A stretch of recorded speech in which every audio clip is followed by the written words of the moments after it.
আসসালামু আলাইকুম গাইস, আপনারা সবাই কেমন আছেন?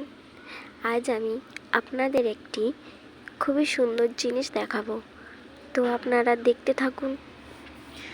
তো দেখুন, একটি ছোট্ট গোলাপ গাছে একটি কুঁড়ি এসছে। দেখতেই পাচ্ছেন আপনারা কত ছোট গাছ। এই যে এই ডগ গাছে। তো এই ছোট্ট গাছটা কোথা থেকে এলো বলি তাহলে শুনুন। আমি কলেজ থেকে এই ডালটা নিয়ে এসেছিলাম। দেখুন কত ছোট,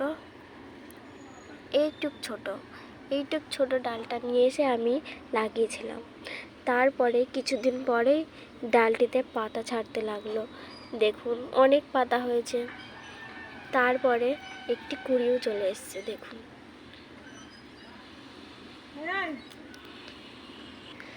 কত সুন্দর একটি কুঁড়ি এসছে। দেখুন, দেখতে পাচ্ছেন আপনারা, আমার ছোট্ট গাছে একটি ছোট্ট কুঁড়ি এসছে। তো আমার গাছটি কেমন লাগলো আপনারা কমেন্ট করে বলবেন।